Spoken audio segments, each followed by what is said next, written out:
wabarakatuh. Balik lagi di RRFT Channel. Apa kabar semuanya, Brentes? Kita masih dalam rangka Idul Adha ya. Kebetulan hari ini hari Jumat, pas bertepatan dengan Idul Adha, yang sekarang lagi pada motong-motong kambing atau sapi. Yang pelaksanaannya mungkin sehabis salat Id tadi. Yang kita juga tadi pagi sudah melaksanakan salat Id bersama ya, Brentes. Semoga untuk saat ini ya kita cuma bisa bersyukur, bisa mensyukuri ya apa yang kita dapat selama ini, apa yang kita dikasih sama Allah Subhanahu wa Ta'ala selama ini. Brentes, ini sebenarnya kali ini kita membahas tentang salah satu ular asli Indonesia juga, Boiga drapesi, atau ular bahasa Inggrisnya orang bule bilang white spotted cat eye snake, atau ular bintik putih, ular kucing bintik putih, atau yang di Indonesia kita kenal sebagai ular soho bajing. Dimana ular ini adalah salah satu ular yang terkecil, paling ramping dan paling istilah panjang tapi ramping di marga Boiga ini, Brentes. Ular ini terkenal nggak pernah sama sekali turun ke bawah ya, karena posisinya itu mereka tuh kebanyakan hidup di ranting-ranting pohon. Jadi untuk turun ke tanah itu paling sekedar untuk minum atau sekedar mencari makan, pasti akan turun ke tanah, tapi dia akan tetap kembali lagi ke atas karena dia tuh masih bersifat arboreal full ya, bukan semi arboreal tapi arboreal full. Jadi untuk ke bawah pun cuma sebentar, pasti dia akan naik lagi karena seluruh hidupnya ada di atas pohon. Brentes, yang kita tahu bahwa marga Boiga ini banyak sekali ya yang ular yang benar-benar arboreal semua. Dari mulai Boiga sinodon, Boiga moltu, Boiga dendrophylla, Boiga dendrophylla yang di Sumatera yang apa? Boiga melanota, Boiga drapesi juga, Boiga jasper, Boiga bengkulunensis, Boiga tanah jampea. Itu sebenarnya semuanya bersifat arboreal full, kecuali mereka itu turun saat untuk mencari minum dan mencari makan. Karena kita ketahui bahwa ular Boiga ini kita ketahui memang semuanya hidup di ranting-ranting di dahan-dahan pohon. Makanya waktu itu untuk para kiper reptil sih biasanya dikasihkan atau dahan atau ranting atau batang payu buat dia bertengger atau dia istilahnya duduk istilahnya santai, mengikuti apa yang ada di dalam. Nah, Brentes, inilah ularnya salah satunya. Oh ya, jangan lupa Brentes, like, comment, subscribe di channel, karena itu bukan bahan bakar lagi sih, itu mana bikin kami lebih semangat lagi, lebih tambah percaya diri untuk bisa memberikan yang terbaik buat para reptile lovers, teruntuk para reptil juga dan para masyarakat dan masyarakat luas pada umumnya. Yang kita ketahui bahwa subscribe itu sangat penting, Brentes. Jadi mohon jempolnya dimainkan biar kami bisa tambah semangat. Naikkan kami, tolong bantu kami naikkan subscribe-nya, komen dan share atau bagi kepada teman-teman kalian semua, biar kami ini lebih banyak menghasilkan karya yang bagus, cakep dan oke punya, Brentes. Nah, udahlah, basa-basi lagi nih. Ini salah satu contoh untuk kandang-kandang Boiga. Nah, ini seperti ini, Brentes. Nah, ini untuk kandang Boiga sendiri, dimana saya kasih ranting, saya kasih tempat air minum, dan saya kasih hiding cap. Nah, ularnya di bawah sini, Brentes nih. Nah, ini ularnya tuh, tubuhnya coklat full ya, cuman ada bintik putih dan garis hitam di pinggir kanan kiri badan dia. Kepalanya lebih besar daripada badannya, karena kita ketahui bahwa ular ini memang benar-benar super ramping ya. Dia cuma maksimal panjang size 2,10 meter, dan itu juga paling panjang itu juga paling top 2,10 meter. Brentes, ular ini memang cukup unik ya, cukup istilahnya cukup rare lah istilahnya, karena jarang sekali dan istilahnya untuk mendapatkannya juga agak susah. kita keluarkan dulu ularnya ya Branches, mudah-mudahan dia nggak terganggu karena dia agak ramping. Nah ini Branches ularnya Boiga grapezi atau ular sowo bajing. Lihat, ular paling kecil di marga Boiga, ular yang paling ramping di marga Boiga, dengan kepala yang lebih besar dari badan. Lihat tanda-tanda akan menyerang. Ini agak-agak temperamental tapi karena memang jarang saya pegang, tapi ya semoga tetap dia bisa diajak kerjasama lah. Nah inilah bintik putihnya Branches. Nah terus bintik putihnya Branches. Nah ini bintik putih. Nah ini bintik putihnya Branches, kelihatan kan bintik putihnya. Nah makanya dikatakan white spotted cat eye snake atau ular mata kucing bintik putih, atau di sini ular sowo bajing. Ini kami dapat dari Mas Mulana. Makasih ularnya, karena ini bukan endorse loh, tapi emang bener-bener. Nah nih kalian mau yang butuh-butuh ular atau butuh-butuh istilahnya segala macam buat yang mau merah retik atau segala macam tentang ular, nah nih bisa WA di sini, di nomornya nih dengan Mas Mulana. Seller yang bagus ya, Mas Mulana ini top lah, seller top, seller bagus, harganya bagus, barangnya bagus, bonusnya juga bagus loh. Yang penting kan bonusnya ya. Oke Branches, ini ularnya ya kita tahu cukup ramping ya, cukup ramping, cukup panjang, malah badannya paling kecil. Lihat badannya paling kecil Branches, paling kecil di antara marga Boiga. Karena ular ini memang kayak di alam tuh benar-benar susah ditemui ya, karena batang badannya ini kayak mirip dahan kayu, dia kayak ranting pohon. Dan dia pun kalau istilahnya lagi ini kayak seperti gimana sih, kayak ranting pohon ketiup angin gitu, goyang seperti itu Branches. Jadi benar-benar mirip. Kalau di alam mungkin kita kalau nggak matanya nggak awas sedikit mungkin nggak bakal susah ketemu, karena ini mirip sekali dengan ranting atau dahan kayu.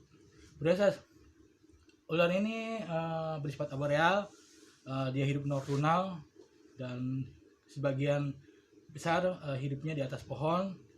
Dia tuh ovovivipar, sekali bertelur menghasilkan 10 butir. Makanan utamanya adalah kada, cicak, burung-burung kecil, telur burung juga bisa di alam, bisa makan telur burung. Ular ini habitatnya cukup banyak ya di Indonesia, tapi nggak sampai kepulauan, nggak sampai ujung timur Indonesia, Papua itu nggak ada, kecuali sampai kepulauan Mentawai doang ular ini ada. Yang kita tahu bahwa ular ini habitatnya di Jawa, Sumatera, Kalimantan, Kepulauan Nias, Mentawai, dan Kepulauan Riau. Untuk di Asia sendiri cuma 3 negara, Thailand, Malaysia, dan Filipina, itu Pulau Luzon dan Pulau Zulu. Karena habitat ular ini cukup sempit ya, dia nggak menyebar luas di Asia juga. Kita agak cukup bangga ya punya salah satu ular paling unik, paling lare lah, paling jarang ditemui, yang kita tahu habitatnya memang agak susah. Sebenarnya ular ini memang agak susah ya kalau kita piara, tapi dengan kesabaran, dengan hati yang tulus ya, sampai saat ini ularnya di tangan saya baik-baik aja, cukup sehat, kondisi badannya juga mulus. Cuman karena sedikit bibir di atas, karena sering dia hajar kaca, jadi agak-agak sedikit luka, karena dia biasalah kalau ular memang kalau lagi galak temperamennya suka matok-matok aja, jadi seperti ini bibir atasnya. Tapi ini nggak masalah, dia masih tetap bisa makan, dia masih bisa tetap minum, karena bukan nggak ada luka, tapi ini cuma sekedar bekas doang. Branches, yang cukup kita banyak sekali para leptiler yang ingin melihara ular ini, tapi jujur ular ini emang agak susah untuk dipelihara. Karena apa? Tingkat stresnya cukup tinggi. Dia tuh istilahnya butuh di tempat yang agak tenang, nggak bisa berisik atau sama sekali, pokoknya tempat yang tenang. Nah kebetulan di tempat Basecamp Area Channel ini kan karena saya taruh di lantai 2, jadi agak tenang, jadi nggak ada sama sekali suara berisik, ya alhamdulillah dia itu betah tinggal di basecamp RRT Channel. Ular boiga drapesi atau warsaw bajing ini walaupun penyebarannya nggak sampai Pulau Papua, Pulau Ambon, dan pulau di timur Indonesia lainnya, tapi di Kepulauan Mentawai ular ini bisa diketemukan cukup lumayan banyak di Kepulauan Mentawai. Cuman saya belum tahu nih untuk yang di Kepulauan Mentawai apakah seperti ini yang di Jawa atau berbeda, karena saya belum dapat fotonya atau belum dapat tentang ular yang di Kepulauan Mentawai atau kepulauan selain dari Jawa dan Sumatera. Karena ini di Jawa Sumatera mirip sama sekali sama, saya nggak tahu yang di Kalimantan kayak gimana, terus yang di Kepulauan Riau kayak gimana, Kepulauan Mentawai kayak gimana, Kepulauan Nias juga kayak gimana, saya belum tahu, saya belum dapat gambarannya, belum dapat fotonya. Tapi untuk di Jawa sendiri ini agak mirip ular ini ya, ular apa, ular oligodon apa, aduh pokoknya agak mirip dengan ular yang salah satu, aduh ular apa ya, saya lupa, pokoknya agak mirip ular dengan ini karena kepalanya hampir sama, dia tuh badannya gorung ampeng juga, cuman bukan dari marga Boiga, juga tetap dari famili Colubridae tapi bukan dari marga Boiga. Aduh ular apa, saya gagal lupa ya, misalnya mirip sekali dengan ular ini, makanya kalau ketemu di alam kadang ular ini dianggap ular itu ya, aduh saya agak lupa ular apa ya, bener lupa nih menurut Princess. maklum dia agak karena faktor Oke Princess, kayaknya kita cukup sekian ya mengenal salah satu ular cantik asli Indonesia, Boiga drapesi atau warsaw bajing atau white spotted cat eye snake dalam bahasa Inggrisnya. Dalam bahasa Indonesianya ular warsaw bajing, dan di jenis atau di jenis itu termasuk dalam Boiga, jenis Boiga, dan di marganya marga Boiga, di familinya Palima Colubridae. Oke Princess, nah satu lagi nih, kita pernah dengar istilah taksonomi. Yang kita ketahui bahwa taksonomi itu salah satu yang cara para ilmuwan atau para ahli untuk memberikan pengelompokan atau penggolongan dari jenis-jenis binatang atau animalia. Taksonomi sendiri awalnya dicetuskan oleh Carl van Lien, seorang kebangsaan Swedia, di mana dia sengaja memberikan taksonomi itu untuk mempermudah para ilmuwan membagi atau memberikan struktur semua binatang ya. Kan taksonomi itu terpecah-pecah juga, taksonomi tumbuhan, taksonomi binatang, taksonomi jamur pun juga ada, dan taksonomi pendidikan juga ada. Oke Princess, kita sebentar ya untuk belajar kita mempelajari sedikit taksonomi ini. Taksonomi ini adalah ilmu yang mempelajari penggolongan atau sistematika makhluk hidup, di mana ditemukan oleh pertama kali dipakai oleh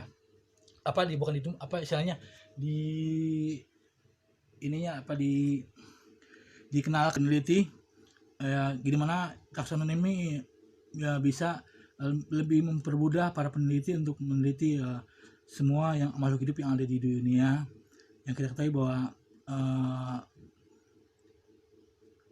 taksonomi ini sangat penting.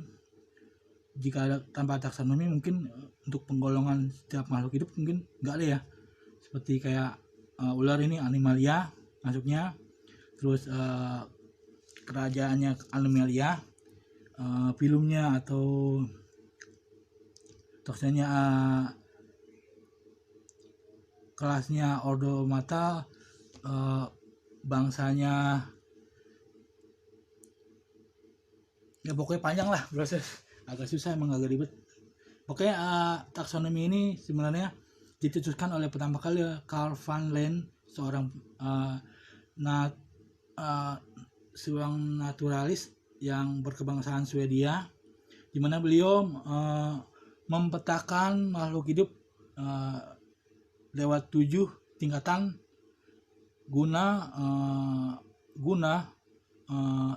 untuk mempermudah penelitian para peneliti dan para hobi atau para riset, dimana terbagi dalam kingdom atau kerajaan, volume untuk hewan, untuk tumbuhan, divisi, kelas atau kelas, ordo atau bangsa, familia keluarga atau suku, genus marga, spesialis atau spesies, dimana dalam perkembangannya taksonomi ini terpaksa ditambahkan super dan subspesies dikarenakan perkembangan ilmu pengetahuannya cukup pesat ya, Branches. Yang kita ketahui bahwa dimana ilmu ini lebih istilahnya lebih mendalam lagi, mendetail lagi nanti untuk para peneliti. Biasanya mereka lebih mempermudah mempelajari hewan ataupun yang mereka teliti berdasarkan taksonomi. Oke, Branches, itu aja ya dari kami RRLP Channel, semoga bermanfaat. Oke, untuk taksonomi ini kita akan lanjut untuk berikutnya. Tunggu di vlog berikut kami. Kita akan bahas panjang lebar tentang taksonomi ini, karena cukup menariknya. Taksonomi ini berguna juga untuk para reptiler agar bisa mengetahui ular ini marganya apa, bangsanya apa, terus kelasnya apa, ordonya apa. Jadi kita bisa sekedar nggak melihara doang, tapi kita juga tahu oh ular ini seperti ini gitu. Jadi cukuplah kami berbagi ilmu kepada para reptiler juga kepada masyarakat luas. Oke, Branches, kita akhiri dulu. Selamat Hari Raya Idul Adha.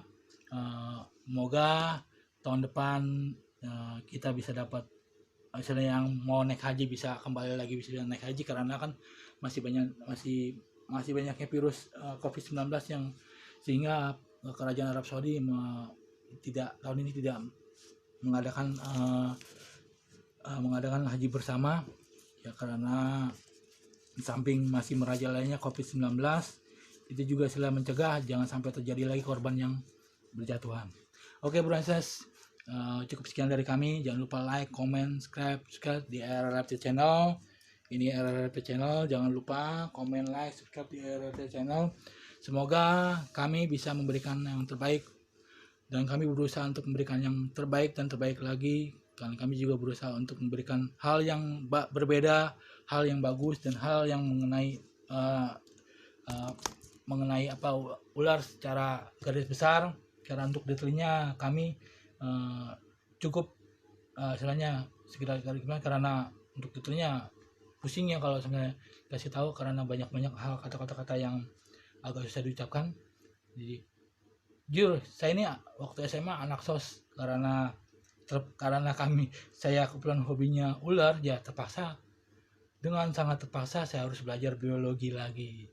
Dari biologi awal istilahnya saya juga harus belajar itu taksonomi apa, marga itu apa, subspesies itu apa ya, karena di alam semua jenis ular itu hampir sama, hampir mirip, yang nggak berbisa ataupun nggak bisa sama.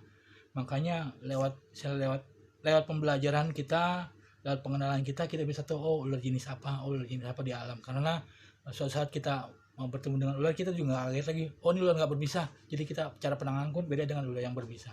Oke, Branches, cukup sekian dari kami. Wassalamualaikum warahmatullahi wabarakatuh. Jangan lupa like, comment, subscribe, comment, like, and share. Subscribe juga, tolong dibantu subscribe-nya, Branches, demi kemajuan dan demi kami bisa lebih berkaya, lebih memberikan hal yang terbaik dan memberikan vlog yang kece punya buat Branches tonton nanti, dan bisa memberikan ilmu atau mendapat wawasan buat Branches sekalian. Oke, wassalamualaikum warahmatullahi wabarakatuh. Dadah, assalamualaikum warahmatullahi wabarakatuh. Next vlog ya. Terima kasih. Assalamualaikum. What is democracy? What is democracy? Got something to do with young men killing each other. When it comes my turn, will you want me to go? For democracy, any man would give his only begotten son.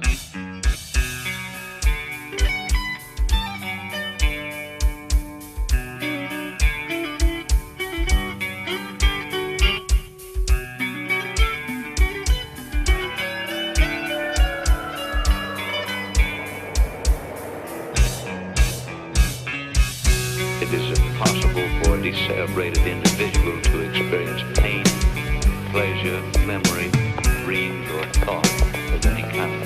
This young man will be as unfeeling, as unthinking as the dead until the day he joins them. I don't know whether I'm alive and dreaming or dead and remembering. How can you tell what's a dream and what's real when you can't even tell when you're awake and when you're asleep? Where am I?